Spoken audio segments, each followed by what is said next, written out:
Friends, मैं रंजीत कुमार आपका स्वागत करता हूं आपके अपने YouTube channel education for all में।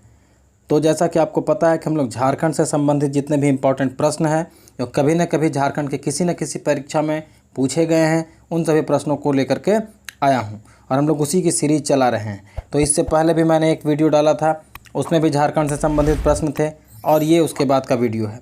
तो देखिए, आज हम लोग जो एसोसिएशन की शुरुआत करते हैं कुछ नए प्रश्नों के साथ। तो आज का हमारा पहला प्रश्न है कि झारखंड में सर्वाधिक नगरीय वाला ज़िला कौन सा है, यानी कि झारखंड में जो है किस ज़िले में ज़्यादा प्रतिशत लोग जो सो नगर में रहते हैं, यानी कि नगरीय वाला ज़िला कौन सा है। तो याद रखिएगा, इसका जो सही आंसर है वह है धनबाद, यानी ऑप्शन नंबर डी।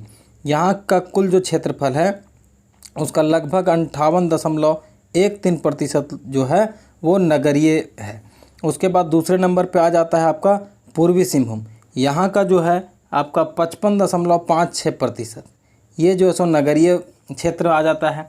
उसके बाद अगर सबसे कम की बात करें तो वो है आपका गोड्डा, और इसमें जो है सो आपको सिर्फ और सिर्फ 4.91% लोग जो है सो नगरीय क्षेत्र में आते हैं। तो याद रखिएगा कि आपसे सर्वाधिक भी पूछ सकता है और न्यूनतम भी पूछ सकता है। अगर सर्वाधिक पूछेगा तो वो आपका धनबाद हो गया, अगर दूसरे नंबर पे पूछेगा तो पूर्वी सिंहभूम हो गया, और अगर सबसे अंतिम में पूछेगा सबसे कम नगरीय वाला ज़िला कौन है तो वो आपका गोड्डा हो गया 4.91% के साथ में।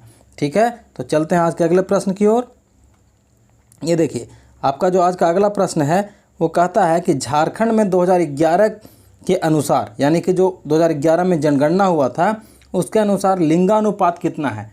लिंगानुपात मतलब होता है कि प्रति 1000 पुरुष में कितने महिलाओं का जन्म होता है, यानी कितने बच्चों का जन्म होता है।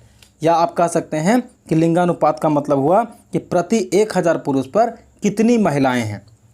तो यहाँ पे कहता है कि लिंगानुपात कितना था। तो यहाँ पे आपके 4 ऑप्शन दिए गए हैं। तो इसका जो सही आंसर है झारखंड का वो है आपका ऑप्शन नंबर बी, यानी कि 949। लेकिन अगर पूछता आपको भारत का, तो भारत का कितना था 943, यानी कि 943 महिला प्रति 1000 पुरुष पे जो है पूरे भारत में थे 2011 के अनुसार, और झारखंड में 949, यानी कि देश का जो लिंगानुपात था उससे झारखंड का बेहतर था। लेकिन अगर पूछता कि झारखंड का 2001 के अनुसार कितना था, तो ये जो है सो 941 था, ये 2001 के अनुसार। ठीक है, और झारखंड में ही अगर ग्रामीण लिंगानुपात पूछे तो ध्यान रखिएगा वो आपका कितना है 961। ये कहाँ का है, झारखंड का जो ग्रामीण लिंगानुपात है, यानी कि जो ग्रामीण क्षेत्र में लिंगानुपात है वो आपका जो है 961 है। तो आपसे पूछा गया झारखंड में लिंगानुपात कितना है 2011 के अनुसार, तो इसका ऑप्शन नंबर बी सही आंसर हुआ, यानी कि 949। ठीक है, चलते हैं अगले प्रश्न की ओर। देखिए, आप लोग एक बात ध्यान रखिएगा, जितने भी क्वेश्चन है ये बड़ा इंपॉर्टेंट है, ये आपको किसी न किसी एग्ज़ाम में ज़रूर पूछे गए हैं। अगला प्रश्न है, झारखंड में सर्वाधिक जनसंख्या वाला प्रमंडल कौन सा है। यानी कि कहता है कि झारखंड में जितने भी प्रमंडल हैं उसमें सबसे जो ज़्यादा जनसंख्या वाला प्रमंडल है वो कौन सा है।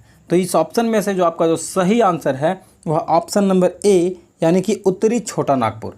इसमें कुल मिलाकर के आपको 7 ज़िले मिलेंगे और इसकी जनसंख्या जो है वो सर्वाधिक है जितने भी प्रमंडल हैं उनमें से। और अगर सबसे कम पूछेगा तो वो क्या है, पलामू, सबसे कम में याद रखिएगा। तो आपसे पूछ सकता है सबसे ज़्यादा और सबसे कम, तो सबसे ज़्यादा उत्तरी छोटा नागपुर की जनसंख्या है और सबसे कम जो है सो वो पलामू की जनसंख्या है। ठीक है, देखिए अगला प्रश्न आपके सामने है कि झारखंड में राष्ट्रीय राजमार्ग की कुल लंबाई कितनी है। राष्ट्रीय राजमार्ग का मतलब नेशनल हाईवे, तो इसकी कुल लंबाई कितनी है। तो याद रखिएगा इसका जो सही आंसर है वह ऑप्शन नंबर बी, यानी कि 3367 किलोमीटर। लेकिन अगर पूछता आपसे कि राजकीय राजमार्ग की लंबाई, क्या पूछा है, राजकीय राजमार्ग की लंबाई, तो ये आपका होता 1232 किलोमीटर। और ये पूरे देश में पूछेगा कि पूरा देश में जो नेशनल हाईवे है यानी कि राष्ट्रीय राजमार्ग है उसकी कुल लंबाई कितनी है, वो है 1,45,155 किलोमीटर। तो याद रखिएगा कि आपसे क्वेश्चन जो पूछा है उसी का आंसर करना है। ठीक है, आप क्वेश्चन ध्यान से देखिएगा कि क्या पूछा गया है। चलिए अगले प्रश्न की ओर बढ़ते हैं, और अगला प्रश्न है आपके सामने कि ऋग्वेद में झारखंड को किस नाम से जाना जाता है। देखिए, ये है मुंड, पुंडरिक, कुकरा या कीकट प्रदेश, ये चारों ऐसे नाम हैं जिसको झारखंड को कभी न कभी इन नामों से जाना जाता था। तो सबसे पहले अगर बात करें मुंड का, तो ये जो है जो विष्णु पुराण है, विष्णु पुराण, तो इसमें जो है सो झारखंड को मुंड नाम से जाना जाता है। पुंडरिक की बात करें तो ये महाभारत में जो है सो झारखंड को पुंडरिक नाम से जाना जाता था। और भी जो है महाभारत में झारखंड को पशुभूमि, कर्कखंड, अर्कखंड ये सब नाम से जाना जाता था। फिर कुकरा जो है ये आपको मुगल काल में भारत को जाना जाता था, सॉरी झारखंड को जाना जाता था, यानी मुगल काल में झारखंड को कुकरा नाम से भी जाना जाता था। फिर खुखरा नाम से भी जाना जाता था। और एक है कोकरा, कोकरा मतलब वो कोकराह मत समझिएगा, कोकराह नाम से झारखंड को जाना जाता था मुगल काल में। लेकिन आपसे पूछा है कि ऋग्वेद में, तो हमारा जो चौथा ऑप्शन है कीकट प्रदेश, वो जो है सो ऋग्वेद में झारखंड को जाना जाता था इस नाम से। अब देखिए किक्कट एक अलग चीज़ है, कभी आपसे क्वेश्चन पूछ सकता है कि किक्कट, इसमें दो का होगा, किक्कट प्रदेश जो है ये किस काल में जाना जाता था, तो ये है सो भागवत पुराण जो है उसमें जो है सो किक्कट पुराण के नाम से जाना जाता है। ठीक है, तो आप कंफ्यूज मत कीजिएगा। चलते हैं अगले प्रश्न की ओर। देखिए अगर आपको कभी कोई दिक्कत हो रहा हो इस क्वेश्चंस में, जितने भी क्वेश्चंस मैं करवा रहा हूँ, तो आप बेहिचक हमसे पूछ सकते हैं, कमेंट कर सकते हैं। अगला क्वेश्चन है कि 2011 की जनगणना के अनुसार झारखंड के किस जिले में साक्षरता दर सबसे कम है। तो आपसे पूछा गया है कि जो 2011 की जनगणना है उसके अनुसार जो है साक्षरता दर किस जिले में सबसे कम है। तो देखिए यहाँ पे आपके 4 ऑप्शन दिए गए हैं, रांची, पाकुड़, लोहरदगा या चतरा। तो याद रखिएगा कि जहाँ सबसे कम है, आपसे पूछा गया साक्षरता दर, वो है आपका पाकुड़। पाकुड़ में सिर्फ और सिर्फ जो है 48.8% यानी 48.8% लोग ही साक्षर हैं। और यहाँ पे कुल मिलाकर के जो पुरुष हैं वो सिर्फ और सिर्फ कहता है कि लगभग 46%, 45.73% जो सो पुरुष साक्षर हैं, और जो महिला है वो यहाँ पे 32.58% साक्षर हैं। ठीक है, तो पाकुड़ में जो शिक्षा की स्थिति है वो बेहद ही ख़राब है, बेहद ही चिंता वाला बात है। फिर आपको जो है सो यहाँ पे अगर पूछता कि सबसे ज़्यादा शिक्षा दर यानी साक्षरता दर कहाँ पे है, तो वो आपका जो है सो रांची में था, और ये लगभग जो है सो 71% के आसपास है, या 70 कह सकते हैं, 70.06%। फिर अगर आप बात करें चतरा की, तो चतरा में जो है यहाँ पे सिर्फ 60.18% है साक्षरता दर। और फिर अगर लोहरदगा की बात करें तो यहाँ लगभग 65% यानी 64.59% जो सो लोहरदगा की है। तो आपसे पूछा था कि सबसे कम जो है सो साक्षरता दर कहाँ की है, तो वो पाकुड़ का है और सिर्फ 48.8% है। तो इसका जो सही आंसर हुआ वो ऑप्शन नंबर बी है। अच्छा, यहाँ की जो लिंगानुपात है वो बहुत ज़्यादा है, वो अच्छा खासा है, मतलब बहुत ज़्यादा नहीं तो 989 जो है यहाँ का लिंगानुपात है। तो याद रखिएगा आपसे क्या क्वेश्चन पूछा गया है उसका आंसर करना है। अगला प्रश्न आपके सामने देखिए क्या है कि वायु पुराण में झारखंड को किस नाम से जाना जाता है, यानी कि वायु पुराण में झारखंड को किस नाम से जाना जाता है, ये सवाल आपसे पूछा गया है। तो यहाँ पे आपके 4 ऑप्शन दिए हैं, लेकिन 4 ऑप्शन में जो है इसका जो सही आंसर है वो आपका क्या है, ऑप्शन नंबर सी यानी कि मुरंड। ये जो है सो झारखंड को वायु पुराण में जाना जाता है। अभी खोखरा हमने बात किया कि मुगल काल में। फिर अगर बात करें कि जो सो व्रात्य प्रदेश, तो ये जो सो अथर्ववेद में जो है सो अथर्ववेद 4 वेद है, तो उसमें अथर्ववेद में जो है सो झारखंड को व्रात्य प्रदेश के नाम से जाना जाता है। खोखरा जैसे हमने कहा अभी मुगल काल के समय में।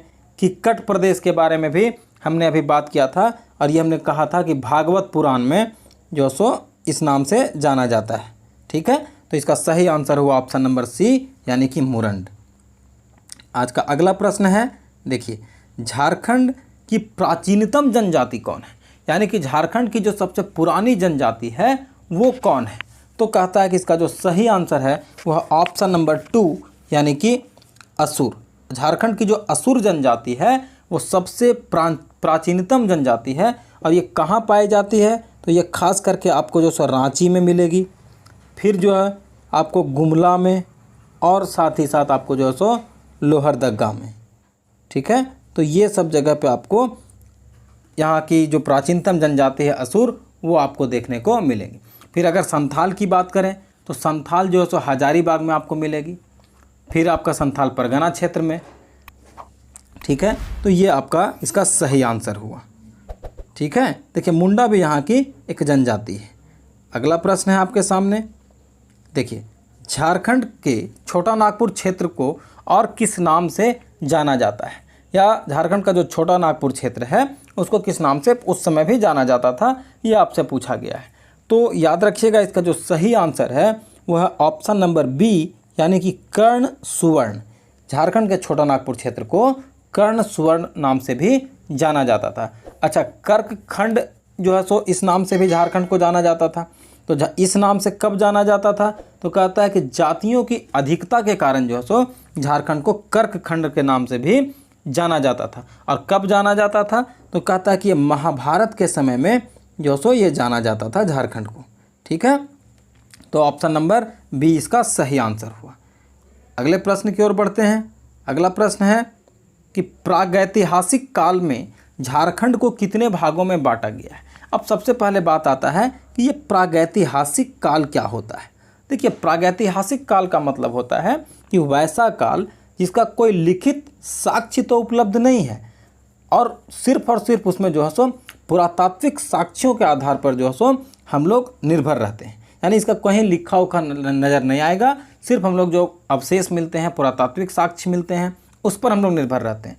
तो उस काल में झारखंड को कितने भागों में बांटा गया है, तो कुल मिलाकर के जो इसको 3 भागों में बांटा गया है, यानी ऑप्शन नंबर सी इसका सही आंसर है।